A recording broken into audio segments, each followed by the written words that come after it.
Hello and welcome to this video podcast for evolution and diversity. Today we're going to talk about fossils and how we use those fossils to understand patterns of species diversity. First, we're going to talk about the fossil record and evolution. We're going to define fossils, talk about how they're made, and some limitations of using fossils. Then we're going to talk about patterns of species diversity through time. And in that discussion, we'll talk about adaptive radiation, gradual versus punctuated equilibrium, and mass extinctions. Okay, so let's go ahead and get started with our discussion of fossils. So let's begin with just a simple definition of what a fossil is. A fossil is a piece of physical evidence from an organism that lived in the past.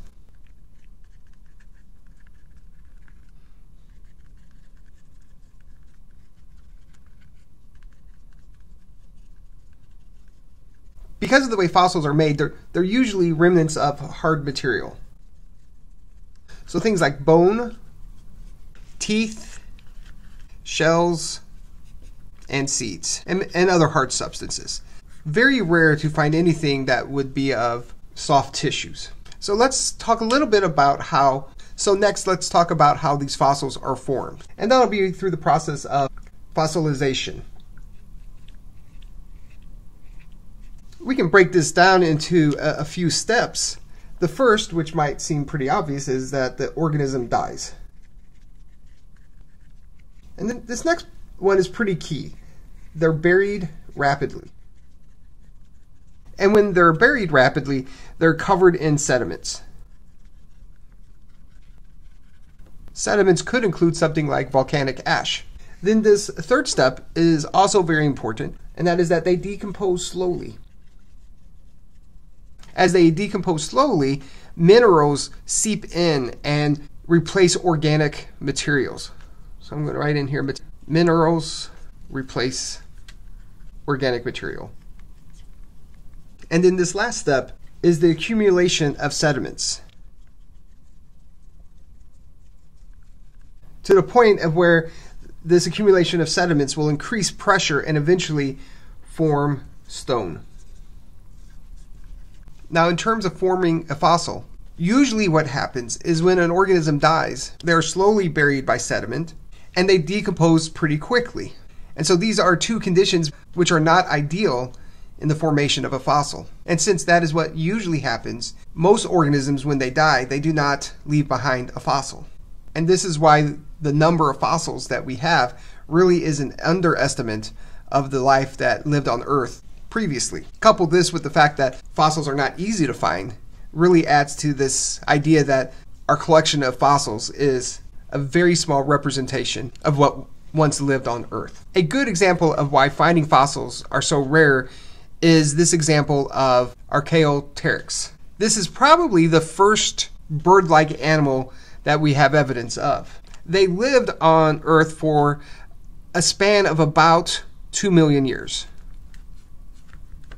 I'm not saying each individual bird lived 2 million years. I'm saying that this species existed before it went extinct for 2 million years. During that time, it is estimated that there were about 2 billion organisms. So one might think that we would have a pretty extensive fossil collection of these Archaeopteryx specimens. But we only have 12 specimens. The chances of forming a fossil and then the chance of finding that fossil are extremely rare, which also should be clear to you then that there's a lot that we just don't know because the fossils just aren't there. But what we do know is still pretty extensive based upon the rarity of these fossils. In fact, I guess if you think about it, it's actually pretty amazing that we are able to piece together much of what we believe to be the life history on Earth. I should have pointed it out, but you probably figured it out without me telling you, that this here is a picture of one of those 12 specimens. And if you're curious, this is what we predict that it would have looked like when it did exist for those 2 million years. There are several types of fossils that one could find, and there are 5 main ones that I want to list off for you and give a brief definition. The first is a type of fossil that we call intact. These form when there is no decomposition. So remember I said the part of forming a fossil is having very slow decomposition. And this is the ultimate slow decomposition when we say there's no decomposition. And in reality, there might still be some partial decomposition, but a large portion of that intact fossil will not have decomposed. A good example of this are things like pollen. The next one is a type of fossil that we call compression.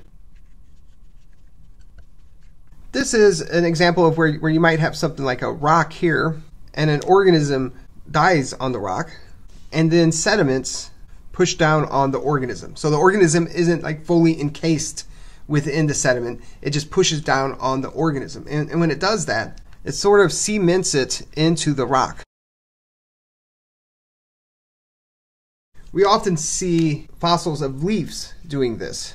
Many of the leaf fossils that you may have seen are probably compression fossils. The third type is what we call a cast fossil. So this is a little different than the compression in the sense that the organism is completely buried in sediment. And after it's been completely buried in this way with the sediments, the organism will slowly decompose and minerals will seep in and fill in that area as a hardened structure, leaving behind a cast of what that organism once looked like. The fourth type of fossil is something we call pre-mineralization. So this happens when an organism decomposes extremely slowly. And because it's decomposing much slower than, say, the cast method, minerals will infiltrate the cells at a slower rate. And ultimately, what we'll see is stone forming.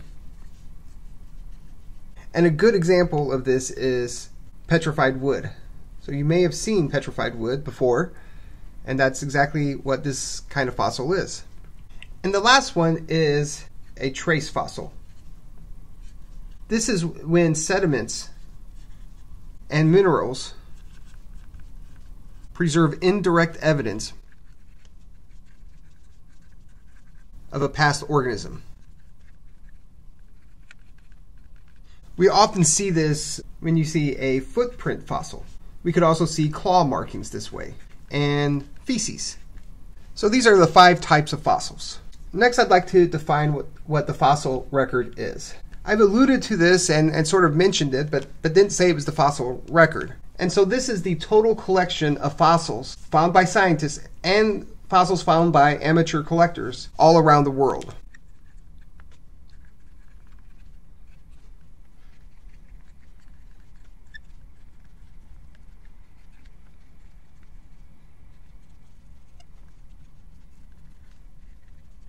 And as I've mentioned before, the total number of fossils we have in this fossil record is rather impressive. However, but it really is just a small representation of past life on Earth. So when we think about the fossil record, we have to acknowledge that there are some biases associated with it. And I want to describe 4 of those biases associated with the fossil record. Okay, the first is a habitat bias. So remember, in order to form a fossil, you need to have burial in sediments. So the fossil collection we have overrepresents past life in areas where there's lots of sedimentation. And not so much just lots of sedimentation, but areas where that sedimentation is constantly being replaced. So areas like the beach, mudflats, and swamps. So organisms that live in dry forests, grasslands, certainly in deserts, are not as likely to form a fossil. But certainly life did exist in those areas, we just don't have as many fossils in those areas. The second bias is taxonomic and tissue bias. Since slow decay is necessary to form fossils, the fossil record overrepresents organisms with hard parts. We mentioned this before, but parts like bone, shells, and teeth are some examples. So organisms like snails or clams are much more likely to form a fossil rather than organisms composed primarily of soft tissues. So like a worm or a slug, these are not going to form fossils very well. Now they might form a trace fossil perhaps, but other fossils that might form are going to be very rare if it is a worm-like animal. The third is a temporal bias. And this tells us that there's an overrepresentation of more recent fossils compared to ancient fossils. This is because the longer a fossil has existed, the greater the chance is that it might have been destroyed by various environmental forces. And the last one I want to talk about is the abundance bias. So the fossil record has an overrepresentation of more abundant species. So species that numbered in the millions are more likely to be found in the fossil record compared to species that numbered in the thousands. It's just a numbers game, right? Because remember, forming a fossil is rare, then finding a fossil is rare. So the more you have of that type, the more likely it is going to be found within the fossil record. So as fossils are being found around the world, scientists want to use them to try to understand the evolution of various species and to try to understand the entire history of life on Earth. And so when a fossil is found, they can use a couple methods to date it. That is, how do scientists determine the age of a fossil?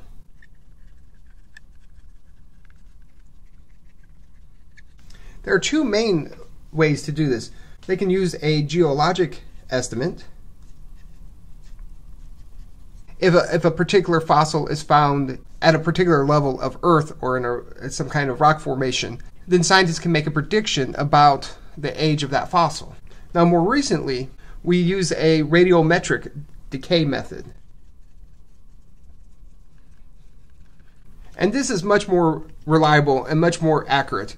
And this uses some very predictable radioactive decay of some elements found within the fossils and the rock. And so this gives us a pretty precise estimate of how old a particular fossil is. Now, once scientists start identifying fossils, determining the age of those fossils, they can begin to place the past life on Earth into some categorizations.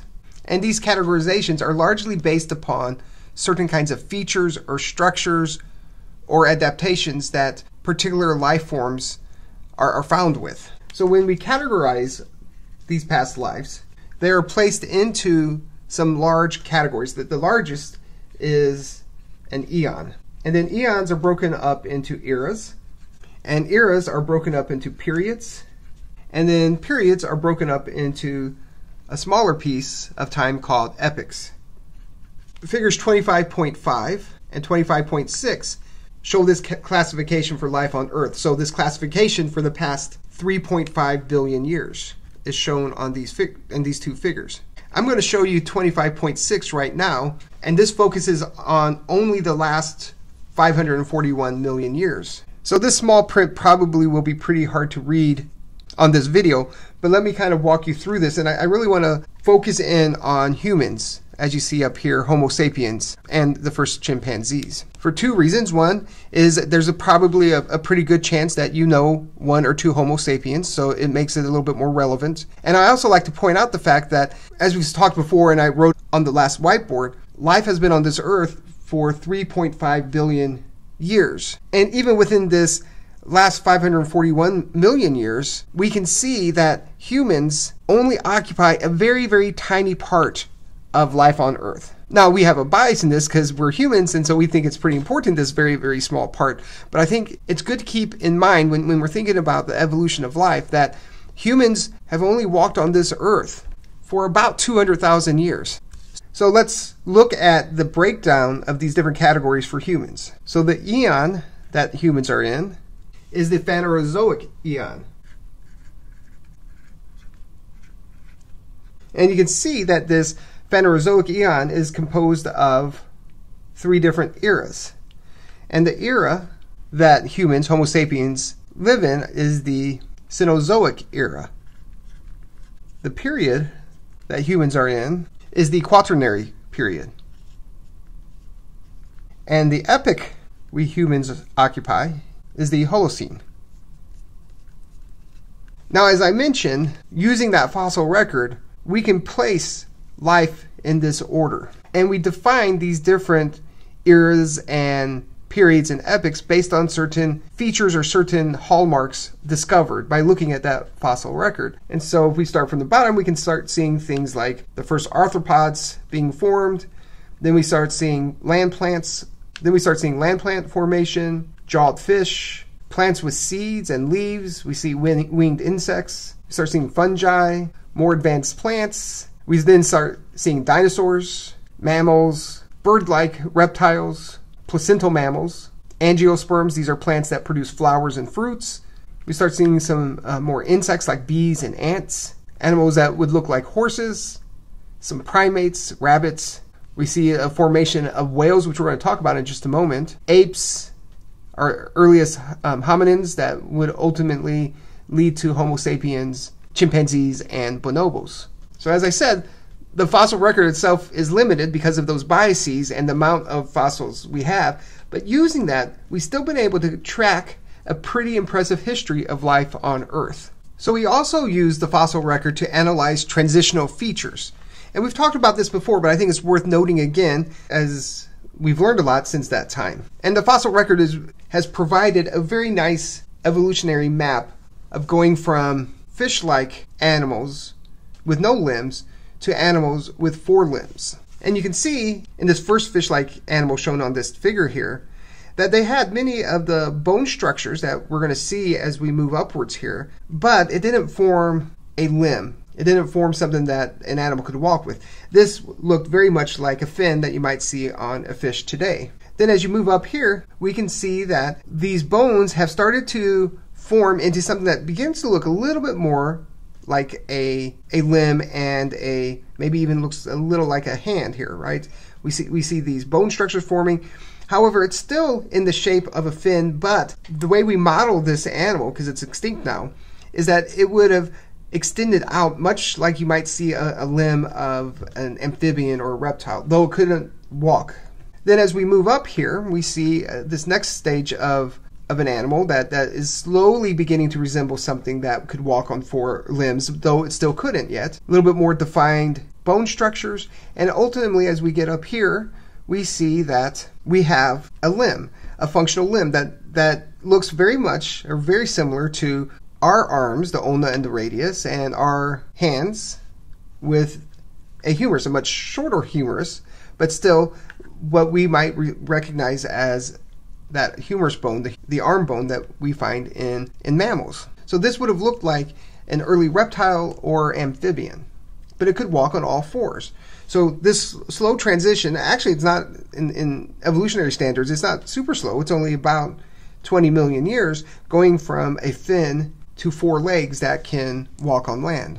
The next fossil record that I want to briefly talk about here, then I'm going to show you a video that I think explains it a lot better, is the evolution of whales. So whales took quite a journey.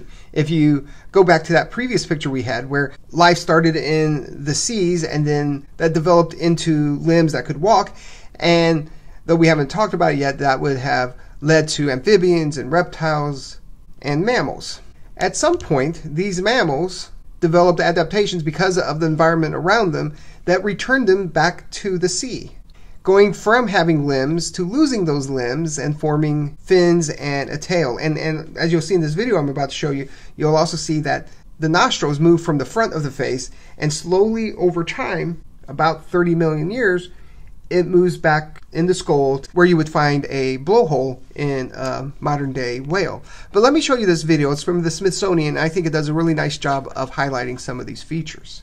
Okay, so here's this video I was telling you about, and I think you'll see that it has some nice descriptions and animations on how whales returned to the sea.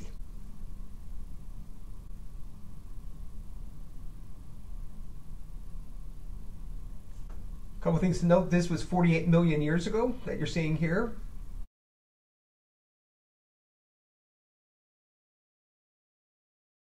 We see a small animal here,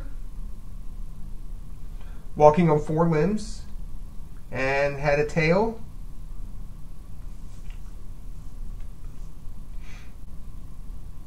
Then we're going to speed it up a bit in time.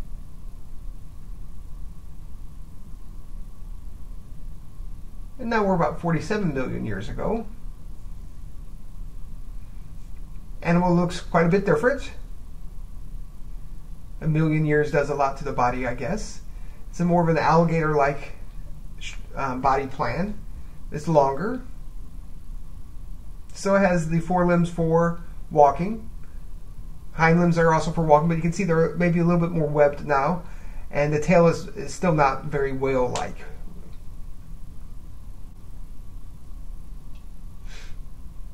Then a little bit more time, about another million years, goes by, and you can see that it's adapted to a life in the sea.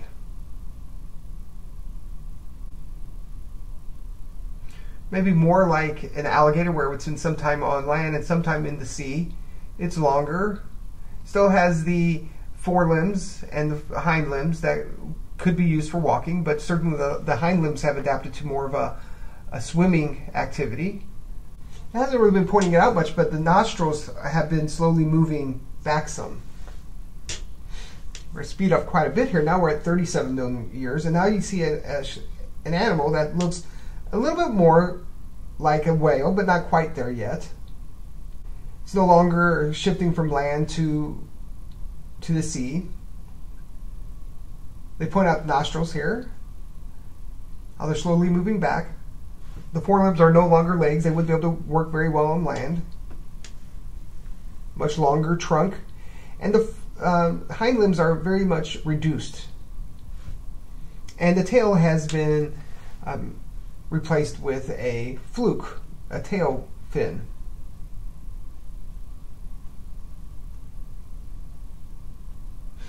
Speeding up again, we're at 34 million years.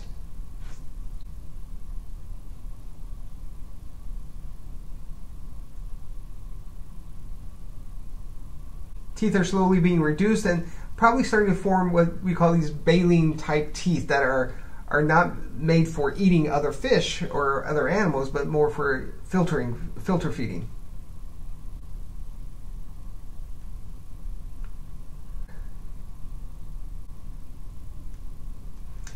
Now, it didn't show the rest of it, but eventually over time it's going to develop more into a whale-like species like you see right here. All the whales we have in the oceans right now came from a common ancestor that used to walk on land. All right, so now I want to talk about why we find similar fossils on the planet Earth that are very far apart from each other. And the best explanation of this comes from what we would have viewed as this original very large landmass found on Earth that we call Pangaea. Pangaea would have contained all of our modern day continents. You see Eurasia here, that would include most of Europe and Asia, North America, Africa, South America, Antarctica, India. So India would eventually, because of some shifts of our tectonic plates, would end up here in Asia, and then Australia. Now, the reason things look different today is that this large mass broke up due to continental rifting of these land masses. So they broke apart, they began to spread, and they're still moving, right? It's just very, very slow. But we can see, based upon the way the continents look today, how they could have at one point fit into the shapes of other continents. And so let me show you a different picture here. This shows some of the fossils they found that initially made scientists curious about how these fossils could be found in different continents, even though they looked very, very similar. As one example, there is this reptile amphibian-like animal that we find fossils in South America and Africa. Turns out that this animal would have been able to walk freely between these two continents before they split apart. Here's a freshwater reptile that also has the same kind of possible journey between South America and Africa. And same with this fern species that was able to drift through various mechanisms across all of the continents, or what would become all of the continents. Here's a land reptile that we find fossils in Africa, India, and Antarctica.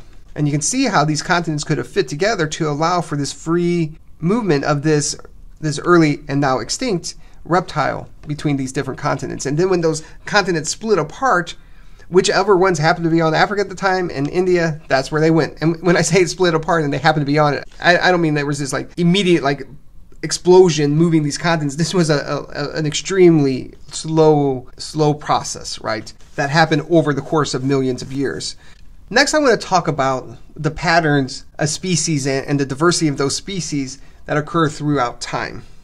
As we look at this picture of the history of life on Earth, and this is really just a small piece of that picture, only the last 541 years, but a major theme jumps out at us, and that is that life is constantly changing for various reasons that we've talked about before when we described evolution and the factors that influence evolution. And what we talked about today is how we can see that evolutionary change in the fossil record and how we can kind of piece that together to give us a better picture of the history of life on Earth. But as we look at this, is there anything we can learn about this pattern of change on Earth? And that's what I want to move into next, looking at these patterns of species diversity through time. I'm going to begin by talking about a concept called adaptive radiation, and then I'm going to compare and contrast two different patterns called gradual and punctuated equilibrium. And then I'm going to close with talking a little bit about mass extinctions. So let's begin with adaptive radiation. And so let me give you a brief definition of what adaptive radiation is, and then we'll talk about some examples. Adaptive radiation is the rapid evolutionary diversification within one lineage, producing many descendant species with a wide range of adaptive forms.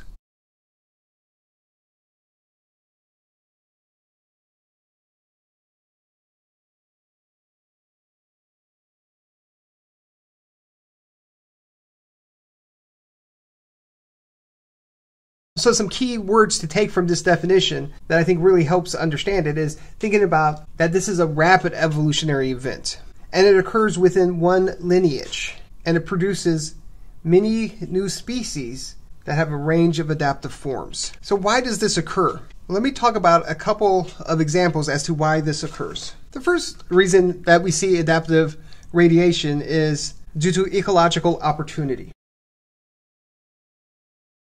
This will happen when more or new types of resources become available. Sometimes this results because a particular niche has become vacant. So another species can move into that niche and take advantage of those resources. A great example of this are the Hawaiian honeycreepers that appear to have evolved from a single species that was able to take advantage of the new and more abundant resources available on the Hawaiian Islands, which allowed this radiation of new species from this original species. Primarily what we see in these new species is some difference in feathering, in coloring, but primarily the biggest difference we see is the size and shape of the beaks, which helps explain how these new species of honeycreepers were able to adapt to the different resources on the islands. The next reason that we sometimes will see adaptive radiation is because of trait innovation. So these traits could be due to morphology changes, physiological, or behavioral. The formation here of the angiosperms is a great example of trait innovation. Angiosperms were the first plants to have flowers and fruits. This provided such a great adaptation that it helped trigger the adaptive radiation and evolution of multiple different species of flowering plants. And that ultimately led to what we see today with well over 250,000 different species of flowering plants. Developing this one adaptation, or I guess two adaptations of having flowers and fruits, allowed for this explosion of sorts of ultimately forming these 250,000 different species, all within the same lineage of the angiosperms. The next thing I want to talk about is something that is commonly referred to as the Cambrian Explosion. If we briefly go back to this figure here, and remember this is figure 25.6 in your textbook, when we're talking about the Cambrian explosion, we're talking about this very first period in this figure, 541 million years ago. So as we think about this, let's remember a few things. And the first is that for approximately 3 billion years, most life was unicellular. That is until approximately 541 million years ago, when the Cambrian period was ushered in.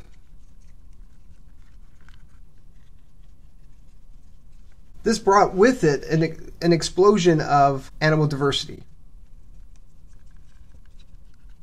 If we look at this phylogenetic tree, we can look at this diversity of animals that we see, many of which formed during this Cambrian period. You can see we have the origin of animals here and all these different kinds of animals that formed. And we're going to spend a lot of time talking about each of these groups as the semester progresses. But if it wasn't for this, what we call the Cambrian explosion, then the formation of all these different animals would not have occurred. So what I'd like to do now is just spend a little bit of time talking about what events led to this explosion of animal diversity during the Cambrian period. One of the big things that happened was that there was an increase in oxygen concentration. Another important point is the evolution of predation. Prior to this, most animals obtained their nutrients by filter feeding what was on the ocean floor, or ate other kinds of debris that was found in the ocean. Around this time, there is evidence in the fossil record of animals developing adaptations to eat other animals. So hence, natural selection played a big role in spurring on the evolution of these new species. There was a move from the ocean floor to other parts of the ocean, and eventually moving onto land. So essentially what this means was that more niches were available. With more niches available, more spaces could be occupied, which allowed for more adaptations to be developed and spurred on evolution of these new species during the Cambrian period. The fourth one I want to mention is the rise of algae. Prior to this, most photosynthesis, and thus oxygen production, came from photosynthetic bacteria. With the rise of algae, there was a much more efficient way to increase oxygen, which of course plays into point A up here. So algae helped create this larger oxygen concentration, but also algae turned out to be a much richer food source for other animals. So this also helped increase the diversity found during the Cambrian explosion. And the last one I want to mention were some genetic changes like gene duplications. This increased the genetic diversity within a population and allowed for more elaborate pathways within an organism. A great example of this are these classic genes found in the family called the Hox gene family.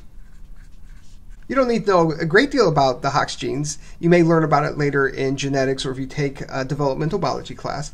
But these are incredibly important genes in body plants. And with more of these Hox genes being created through gene duplications, these body plans became more complex. So you should know these 5 things that really led to this massive increase in animal diversity during the Cambrian period. Now, adaptive radiation explains how we might get these bursts of new adaptations and new species forming. But what I want to talk about now is, does that path of evolutionary change, is it gradual, or does it occur with rapid bursts of evolutionary change? So I want to begin by defining a few terms here. The first is stasis. This is the opposite of evolutionary change. This is a period of time during which little evolutionary change occurs.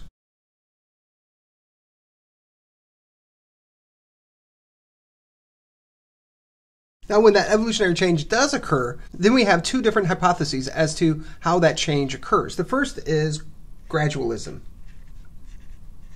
As the name implies, this is a view that species change very slowly in ways that may be imperceptible from one generation to the next, but accumulate and lead to major changes over thousands of years.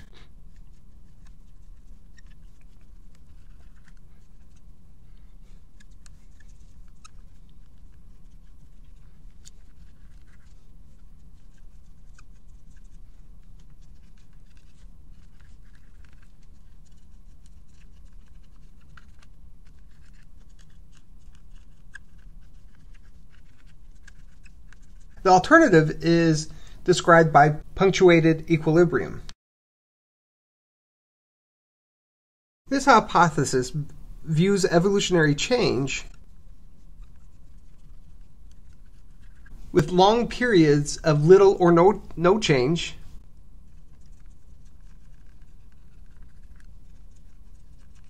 that are punctuated by periods of rapid evolution.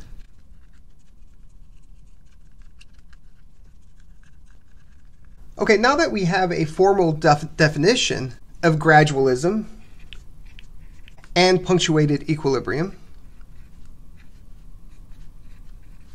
let's see what it would look like in this example of butterflies. Gradualism is going to start with this common ancestor, and then this common ancestor will gradually change in morphology, in shape, in other adaptive features until you get to this modern day butterfly. It may branch off and you may see gradual changes in many other lineages. It could be just this second one, there could be multiple ones. But you see this gradual change in the coloration of these butterflies. On the left, right, it becomes lighter. On the right, it becomes darker.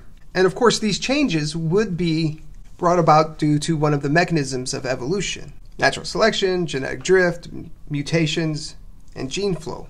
Now with punctuated equilibrium, you'll still start off with the ancestral species of butterflies, and it'll still end up with these modern day butterflies. But how you get there is a little different. Instead of gradually changing, there will be these periods of rapid change. For instance, going from this yellow butterfly to this more of a brown butterfly. That would be a rapid change. It's not gradually changing, it's a rapid change. And then there's this long period of stasis, right? Where the butterfly looks this way, and then it continues to look that way all the way through modern times. Likewise, there is this rapid change in coloration of the butterfly going to this white color. It's not a gradual change. It rapidly changes and then it stays that way during this long period of stasis. And even highlighting an even longer form of stasis, this original yellow butterfly never changed. So again, gradualism are these gradual changes in morphology or behavior, some kind of adaptive feature, whereas punctuated equilibrium has these long periods of no change, highlighted by a rapid change, like from yellow to white or yellow to orange or brown, whatever color that is. Okay, the last thing I want to talk about today is mass extinction. I want to begin with two definitions. The first is a definition of mass extinction. This is the rapid extinction of a large number of diverse organisms around the world.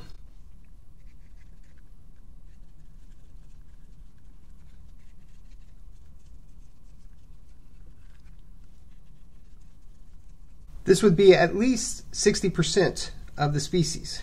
This is usually due to a sudden and large change in the environment.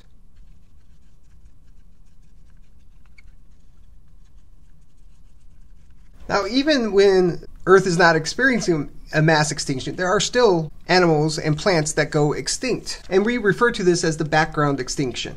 So this is a low average rate of extinction. This occurs due to normal environmental changes or changes in predation.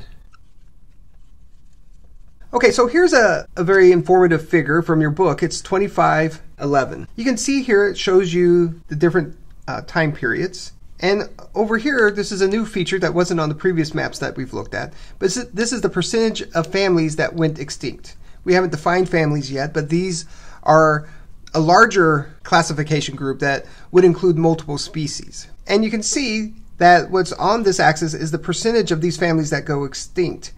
And you can see where they are highlighted these 5 mass extinction events where you have this rapid increase in families and species within those families going extinct. These are all pretty massive extinctions, but if you look at the Permian, that is often referred to as the mother of all mass extinctions. Your book gives, I think, a nice description of what it must have been like before and after the Permian extinction. They say, imagine walking through a very dense and populated forest, and then you snap your finger, and then 9 out of every 10 trees are gone. That was the degree of extinction that happened during this period, and it was an extinction that appears to have happened all over the world. Another extinction event I want to highlight is the Cretaceous extinction event. And I want to highlight that one just because it's the one that most of you are probably familiar with, and that is the extinction event that took away the dinosaurs, as well as many other species. While it's still somewhat of a debate what happened at the Permian extinction, with the Cretaceous extinction, there's a lot of evidence that supports the impact hypothesis. And this hypothesis states that a very large asteroid hit Earth and wiped out 60 to 80% of all multicellular organisms. Astronomers believe that this asteroid was so huge that it was probably about the size of Mount Everest. It would have hit Earth with the same kind of impact and force from several million nuclear bombs. This no doubt created large fires across the planet, generated large tsunamis, large quantities of dust and ash and soot would have blocked the sun for long periods of time. And this would have certainly have cooled the Earth. There were probably some other events that also happened during this time, but that seems to be the biggest event that led to the Cretaceous extinction. Now, what happens after these major extinction events is an opportunity for other species to grow and to evolve and take advantage of these new niches that have been left vacant by the animals that just went extinct. So without a doubt, mammals certainly benefited from the Cretaceous extinction. Now, just real brief, I want to talk about the 6th mass extinction event. And we're going to spend some time in class talking about this as well. And it's happening right here at the end. It's happening right now. We are living in the middle of this 6th mass extinction event. I'm going to show a picture from the book to talk about this 6th mass extinction event, and I forgot to print it off, so I'm just going to zoom in on this picture from our book. This is figure 2513. And what you can see up here is that from the 1500s to present day, we've seen this marked increase in extinctions of certain species. You can see this rapid rise in the extinction of mammals, of birds, and other vertebrates. You can see here that we're showing you the background. So we would expect to always see some level of extinction, but we're seeing this massive extinction. So without a doubt, we are living in this mass extinction event. And in class, I hope we have some time to talk about what is unique about this mass extinction event. What are the causes of this mass extinction event? And what could possibly be done to reduce its impact? Well, not to end on such a gloomy note, but that is the end of today's material. If you have any questions at all, please make sure you reach out to me. If not, I'll see you in class. Bye for now.